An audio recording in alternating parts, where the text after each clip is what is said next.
నమస్తే సర్కార్ ఇండియాకి స్వాగతం. తిరువురు మండల తెలుగుదేశం పార్టీ అధ్యక్షులు దుబ్బాక వెంకటేశ్వరరావు స్థానిక శాసనసభ్యులు కొలికపూడి శ్రీనివాసరావుపై ఘాటైన వ్యాఖ్యలు చేశారు. తిరువురు నియోజకవర్గ తెలుగుదేశం పార్టీలో వర్గ విభేదాలు లేవని శాసనసభ్యులు కొలికపూడి మాట్లాడే భాషా విధానంతోనే సమస్య ఏర్పడిందని దుబ్బాక అన్నారు.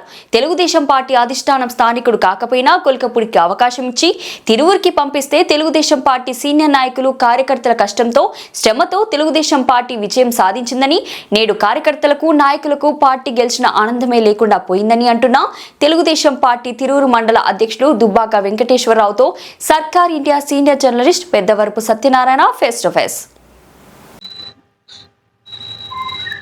నమస్తే. ఈరోజు మనం తిరువురు టీడీపీ మండల అధ్యక్షులు దుబ్బాక వెంకటేశ్వరరావు గారితో మనం ఉన్నాం. మరి తిరువురు రాజకీయ పరిస్థితులు వేడివేడిగా ఉన్న నేపథ్యంలో మరి రాజకీయ వేడి ఏ విధంగా ఉంటుంది, మరి రేపు సమీప భవిష్యత్తులో తిరువురు రాజకీయ పరిస్థితి ఏంటి, మరి మండల అధ్యక్షులుగా మరి మండల పరిధిలో మరి టీడీపీ పరిస్థితి ఏంటి, నియోజకవర్గ పరిధిలో టీడీపీ పరిస్థితి ఏంటి అనే విషయాల్ని అడిగి తెలుసుకునే ప్రయత్నం చేద్దాం. సార్ నమస్తే సార్. ఇప్పుడు తిరువురు నియోజకవర్గం వచ్చే వరకు నేడు ఉన్న పరిస్థితుల్లో రాజకీయ వేడి కొనసాగుతున్న నేపథ్యంలో మరి ఈ ప్రభావం ఏ విధంగా ఉంటుంది అంటే ఏం చెప్తారు? తిరువూరు అండి,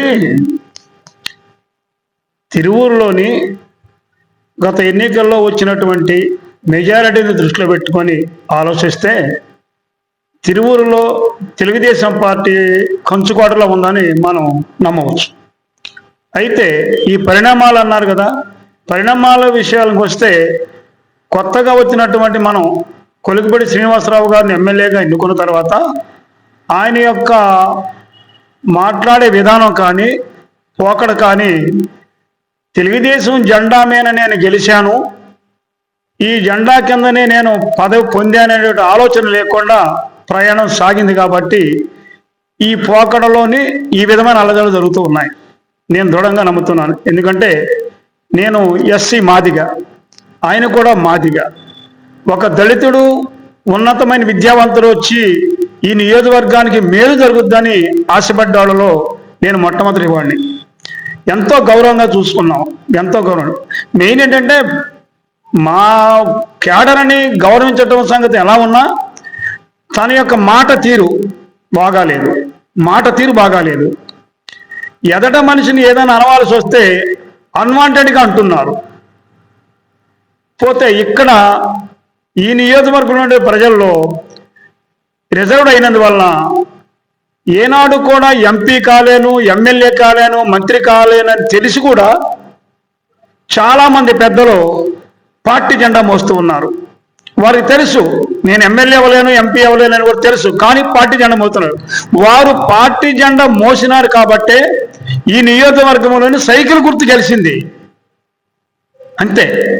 కానీ ఎక్కడనో వచ్చేస్తున్నట్టు కొలికపూడి గారు ఈ ఊర్లో ఎవరూ తెలియపోయినా ఆ గ్రామాల్లో ఉన్నటువంటి పెద్దలు కార్యకర్తలు తీసుకెళ్ళి ఆయనని పరిచయం చేసి ఓట్లు వేయిస్తేనే సైకిల్ గుర్తు మీద కొలికపూడి శ్రీనివాసరావు గారు గెలిచారు. అయితే సార్, ఇప్పుడు తిరువూరు నియోజకవర్గం వచ్చే వరకు పార్టీని కాపాడుకుంటూ వచ్చిన పెద్దలు ఉన్నారు, సీనియర్ నాయకులు ఉన్నారు. ఈ ప్రాంతం తెలియని వ్యక్తి అయినా సరే పార్టీ అనౌన్స్ చేసింది కాబట్టి అతనికి పూర్తిగా అండగా ఉండి గెలిపించుకోవడం జరిగింది అనే విషయాన్ని మీరు చెప్తున్నారు. ఈ పరిస్థితుల్లో కూడా మీరు ఇంకొక విషయాన్ని కూడా చెప్పడం జరిగింది. భాషా విధానం బాగలేకపోవడం బట్టే ఇక్కడ ఈ విధమైన పరిస్థితి ఉంది, భాషా విధానమే ఈ సమస్యలకు కారణం అనే విషయాన్ని కూడా మీరు చెప్పడం జరిగింది.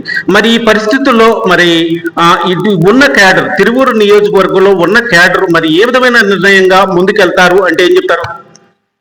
ఒకటండి, మేము ఎమ్మెల్యేగా కొలికపూడి వారిని వ్యతిరేకించడం లేదు, ఆయన ఆలోచన విధానాన్ని వ్యతిరేకిస్తున్నాం. ఉదాహరణ చెబుతున్నాం వినండి. ఒకసారి ఎమ్మెల్యే గారు రేపూడిలో ప్రయాణం చేస్తూ అక్కడ ఉన్నటువంటి పెద్ద అయినటువంటి రమేష్ రెడ్డి గారితో పాటు ఆ రోజంతా తిరిగి వచ్చారు.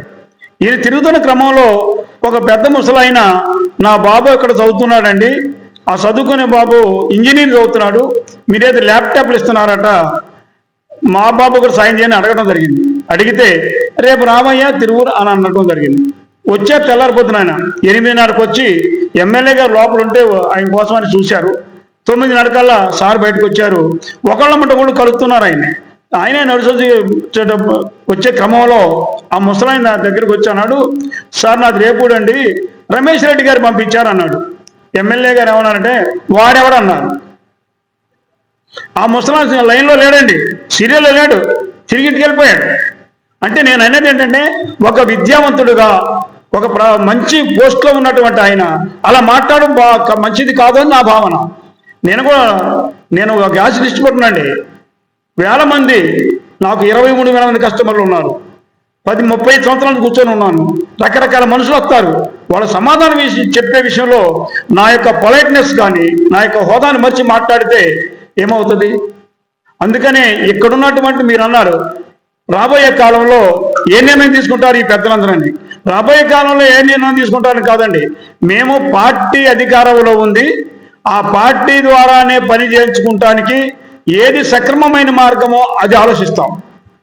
ఎమ్మెల్యే గారు చేస్తారా, ఎంపీ గారు చేస్తారా, మంత్రి గారు చేస్తారా, ముఖ్యమంత్రి గారు చేస్తారా, లోకేష్ గారు చేస్తారా, ఎవరే కాదు, పార్టీ అధికారంలో ఉంది కాబట్టి ఈ నియోజకవర్గంలోని ప్రజలకు ఏ రకమైన ఇబ్బంది వచ్చినా కాపాడడానికి ఒక మనిషిని ఏ రకంగా చేస్తుందో ప్రభుత్వం ఆలోచన చేసి సరైన పద్ధతిలో మా నియోజకవర్గానికి మా ప్రజలకు మేలు చేయమని అనుకుంటున్నాం. అయితే సార్ ఇప్పుడు రమేష్ రెడ్డి గారి విషయానికి వచ్చే వరకు మరి భాషా విధానం బాగలేకపోవడం వల్లే, తుల్లిపడి మాట్లాడడం వల్లే మరి ఇటువంటి పరిస్థితి వచ్చింది. నియోజకవర్గంలో కూడా మరి ఇదే పరిస్థితి అని చెప్పి మీరు చెప్పడం జరుగుతుంది.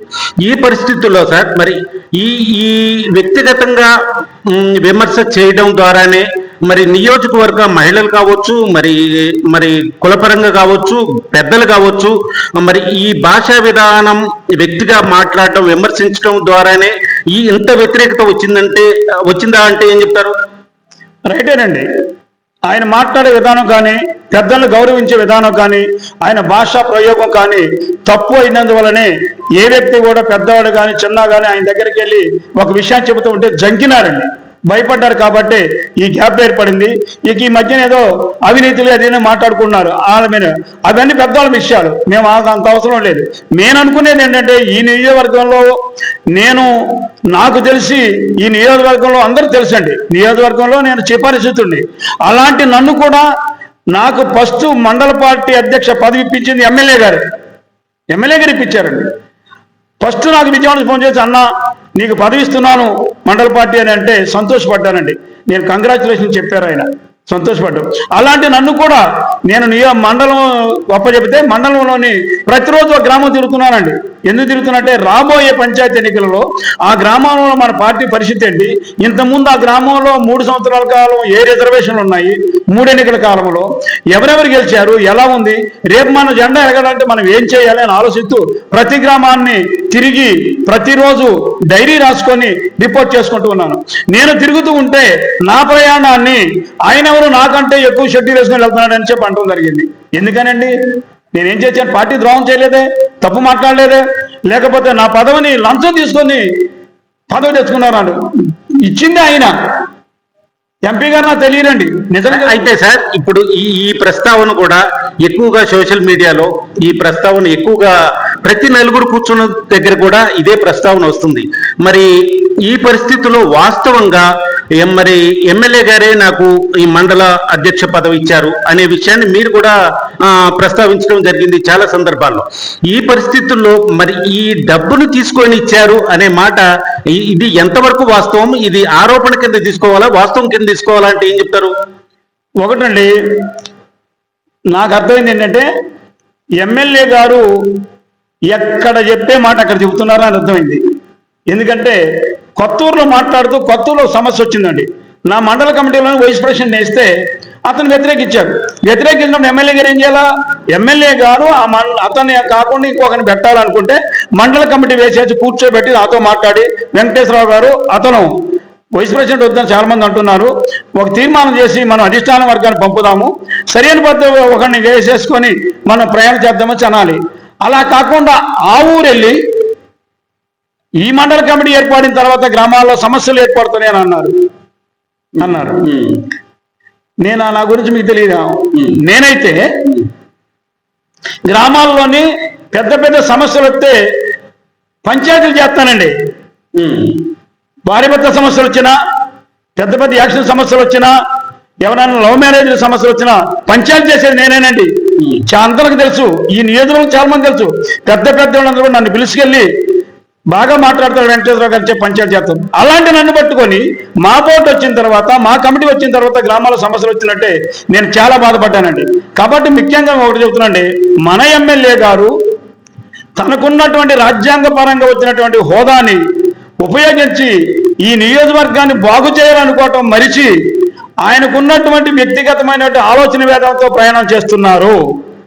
అది మంచో చెడో తెలుసుకోవాల్సిన బాధ్యత అయింది. ఎందుకంటే పెద్దవాళ్ళ దగ్గర ఏదో ఆయన ఇసుక తోలుకున్నారు, ఈయన లంచాలు తీసుకున్నారు చెప్పుకుంటున్నారు. అయితే సార్, ఇప్పుడు విషయానికి వచ్చే వరకు మరి ఒక ఎమ్మెల్యే గారు ఒక పోస్ట్ పెడుతూ నిజమే గెలవాలి, నిజాయితీ గెలవాలి అని చెప్పి ఒక పోస్ట్ పెట్టారు.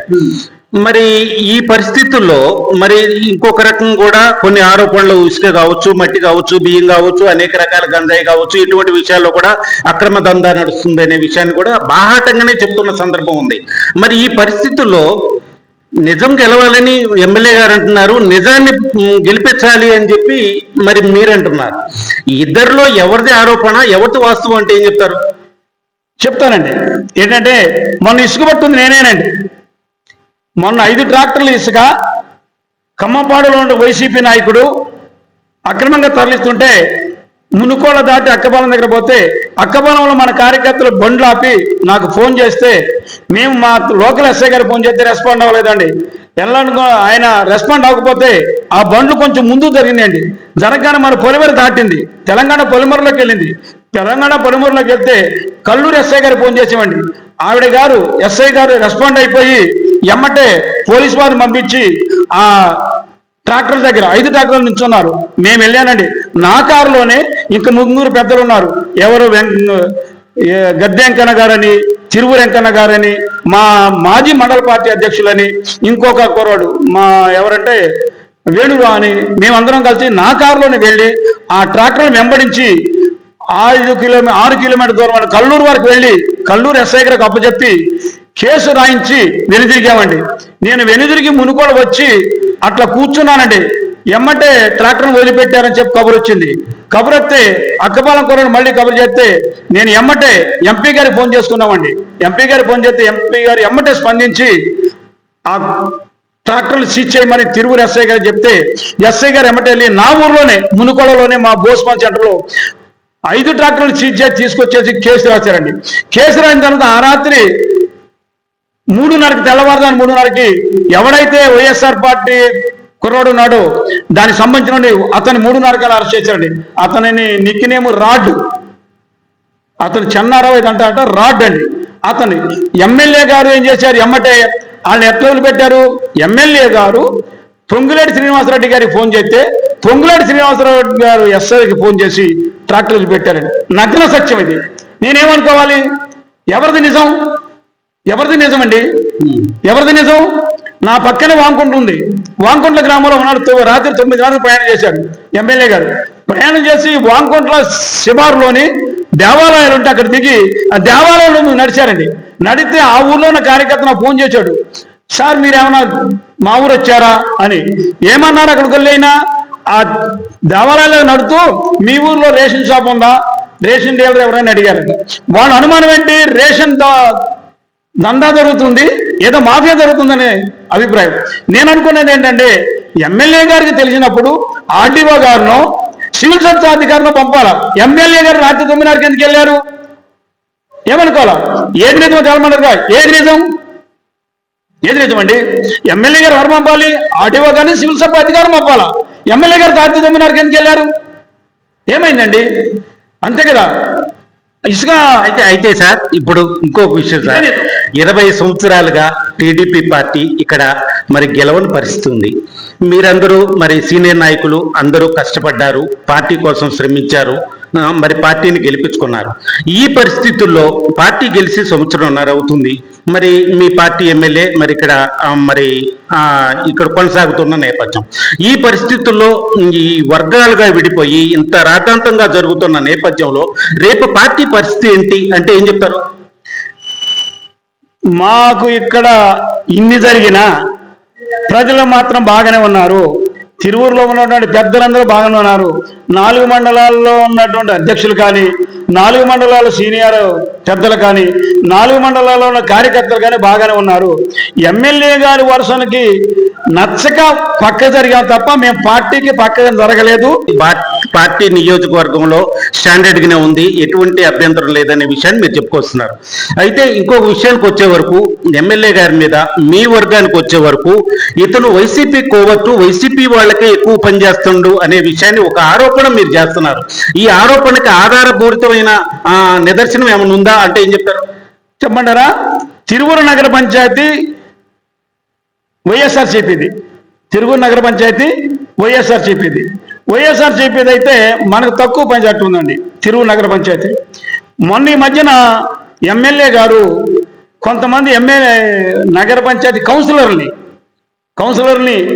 ఏం చేశారో, మాట డబ్బులు కొన్నారో ఏం చేశారో చేసేసి నగర పంచాయతీలో ఉన్నటువంటి వైఎస్ఆర్ అమ్మాయిని, కొలికపూడి నిర్మలని అమ్మాయినే తీసుకొచ్చి వైఎస్ఆర్ బ్రాండ్ మీద నగర పంచాయతీ చైర్మన్ చేశారు. సంతోషపడ్డాం, ఏదో నగర పంచాయతీ మనకు వచ్చింది కదా అని. జరిగిందేంటి? ఎవరైతే నగర పంచాయతీ చైర్మన్గా చేసేటువంటి ఉన్నారో ఆమె యొక్క భర్తని అంటేసుకొని రాత్రులు వైసీపీ నాయకుల దగ్గర పోయి మాట్లాడుతున్నారు. నేను చూశాను, నా ఇంటి ముందులే బావాలా వైసీపీ మండల అధ్యక్షులు. ఇది దుబ్బాక వెంకటేశ్వర గారు దారుణమైన ఆరోపణ కింద భావించాలా, వాస్తవం కింద భావించాలా? కావాలంటే అడగండి. మా ఊర్లో ఒకసారి ఇటు నుంచి వచ్చే CCTVలు ఉంటాయి కదా, చూడమండి. నా ఊరు గుండానే పోయారు. నేనేమనుకోవాలి అంటే, వైసీపీలో ఉన్నటువంటి నిర్మల అనే అమ్మాయిని తీసుకొచ్చి చైర్పర్సన్ చేసి వాళ్ళ ఆయన అంటేసుకొని వైసీపీ నాయకుల దగ్గరికి రాత్రులు 9:30కి ఎందుకు ప్రయాణం చేయాలండి? ఎందుకు చేయాలి 9:30కి? తప్పు. వ్యక్తిగతంగా తనకున్నటువంటి హోదాను మర్చిపోయి ఆలోచన చేశాడు.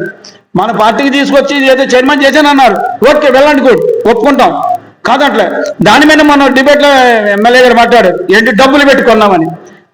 మన చెప్పారు వాస్తవమే, డబ్బులు పెట్టుకున్నాం నిజాన్ని కొన్నా, డబ్బులు పెట్టుకున్నాం 3 సార్లు చెప్పారు. కొన్నారు కదా, కొన్నప్పుడు తప్పేగా, మనకేం విలువ పెరిగింది? ఈ విషయాన్ని దుబ్బాక వెంకటేశ్వర గారు మరి సర్కార్ ఇండియా ప్రేక్షకులకు మీరు క్లారిటీ ఇవ్వాలి. ఎట్లంటే సార్, ఇప్పుడు పార్టీలో మరి వైసీపీ పార్టీ కౌన్సిలర్లని మీ ఒక రేషన్ వాళ్ళ ద్వారా వచ్చిన డబ్బుల ద్వారా కొన్నామనే విషయాన్ని మరి ఎమ్మెల్యే గారు చెప్పడం జరిగింది, దుబ్బాక వెంకటేశ్వర గారు కూడా చెప్పడం జరుగుతుంది.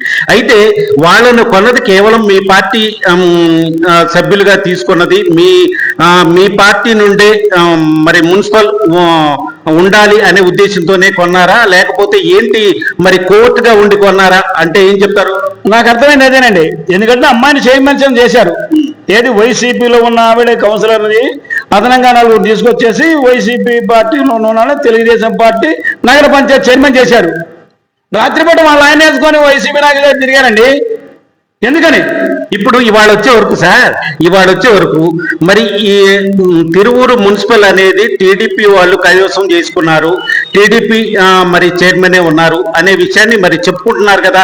మరి టీడీపీకి గర్వకారణంగానే చేశాడని అనుకోవచ్చా, లేదా ఇంకా వేరే విధంగా అనుకోవాలా? అనుకోవటానికి అనిపించలే నాకు. అలా గర్వపడాల్సిన తీసలేదు. ఎందుకు చెప్పలేక ఆ అమ్మాయి భర్తని వేసుకొని రాత్రిపూట 9:30 తర్వాత వైసీపీ నాయకుల దగ్గర ప్రయాణం చేశారు ఆయన మనుషులు. ఆ ప్రయాణం వల్ల మేము అనుకునేది ఏంటంటే, ఆమెని వైసీపీ అమ్మాయిని అంటే ప్రస్తుతం ఉన్న ఆయన తొలగించేసి వైసీపీ అమ్మాయిని చైర్పర్సన్ చేసి వైసీపీ నాయకుల దగ్గర ఫాలో అవుతున్నారేమని మాకు ధర్మ సందేహం. ఇప్పుడు చంద్రబాబు నాయుడు గారు కొలిక్పూడి శ్రీనివాసరావు గారి మీద నమ్మకం ఉండి ఒక ఉద్యమకారుడు, మరి అతను వాగ్దాటి కలిగిన వ్యక్తి, చదువుకున్న వ్యక్తి నియోజకవర్గానికి మేలు చేస్తాడు, అందరితో కలుపుకొని పోతాడు అనే విషయాన్ని దృష్టిలో పెట్టుకునే మరి నియోజకవర్గానికి ఇవ్వడం జరిగింది. మీరు కూడా కష్టపడటం జరిగింది, గెలిపించడం జరిగింది, టీడీపీ పార్టీని ఒక జెండా ఎగరేశారు. ఈ పరిస్థితుల్లో ఇంత సంతోషంగా మరి నడవాల్సిన ఈ పరిస్థితుల్లో మరి ఈ వర్గ భేదాలు అనేవి రేపు రాబోయే పంచాయతీ ఎలక్షన్లు కావచ్చు, రేపు రాబోయే స్థానిక సంస్థలు, ఇప్పుడు మున్సిపల్ ఉంది, పంచాయతీలు ఉన్నాయి, అన్నీ ఉన్నాయి. ఈ పరిస్థితుల్లో పార్టీ ఏమన్నా ఇబ్బందికరమైన పరిస్థితి ఎదుర్కొనే అవకాశం లేదంటారా? ఒకటండి, ఒక ఎమ్మెల్యే గెలిచి అధికారంలో ఉన్నప్పుడు ఈ నియోజకవర్గంలో నాయకులు కానీ ప్రజలు కానీ మేలు జరుగుతుంది, మంచి జరుగుతుంది అనుకున్నాం. మంచి జరుగుద్దనే దానికి విరుద్ధంగా ఎవరైతే గెలిచారో ఆయన ప్రయాణం చేస్తున్నారు. కాబట్టి రాబోయే ఎన్నికల నాటికి మా పరిస్థితి ఏమిటని చెప్పి మదన పడుతున్నాం. ఎందుకంటే నేను చెప్తున్నానండి, నాకు తెలిసి ఒక ఎడ్యుకేటెడ్ ఎమ్మెల్యే, చదువుకున్నారు, దళితుడు, రిజర్వ్డ్ నియోజకవర్గం అయినటువంటి ఈ తిరువూరుకి మంచి మేలు చేస్తారని దృఢంగా నమ్మినాడు నేను ఒకనండి. ఎందుకు చెప్పమంటారా? మొన్న 8 రోజులు అసెంబ్లీ జరిగితే 8 రోజులు కూడా ఏదో ఒక పాయింట్ మీద మాట్లాడారు. నేను ఏనాడు కూడా తిరువూరు ఎమ్మెల్యే ఎవరు కూడా అసెంబ్లీలో రోజు మాట్లాడిన వారు లేరండి. నేను సంతోషపడి శుభాకాంక్షలు తెలియజేశానండి ఆయనకి. ఆయన కూడా ధన్యవాదాలు తెలియజేశారు. నాకు అంత ఆశపడ్డామండి. మా ఆశని నిర్వీర్యం చేసి ఆయన యొక్క మానసిక పరిస్థితి ప్రకారం ప్రయాణం చేస్తున్నారు. కాబట్టి ఈ గ్యాప్ కనపడుతుంది. పార్టీ ద్వారా 10 మందికి మేలు చేద్దామని ఆలోచించిన పెద్దలందరూ కూడా రాబోయే కాలంలో ఏం జరుగుతుందని ఆందోళనలో ఉన్నాం సార్. అయితే సార్, ఇప్పుడు నేను కూడా అడిగింది అదే. రేపు స్థానిక సంస్థలు ఉన్నాయి, మున్సిపల్ ఉంది దగ్గరలో. మరి ఈ పరిస్థితిలో ఈ వర్గాలు ఇక విడిపోయి మరి ప్రతి నలుగురు కూర్చున్నా ఇదే చర్చ జరుగుతున్న సందర్భం. మరి ప్రతిపక్షం మరి దీని గురించి కూడా పెద్దగా స్పందించిన పరిస్థితులు లేని సందర్భంలో మీరే ప్రతిపక్షం, మీరే అధికార పక్షం అనే విధంగా మరి ఇక్కడ తిరువూరు నియోజకవర్గం సాగుతున్న నేపథ్యంలో మరి రేపు ఓటింగ్ శాతం ఏ విధంగా ఉంటుంది? పార్టీకి మేలు జరుగుద్దా, కీడు జరుగుద్దా అంటే లాస్ట్ గా చెప్పండి. ఒకటండి, మేము ఆశపడ్డట్టే ప్రభుత్వం కూడా ఆశపడి మంచి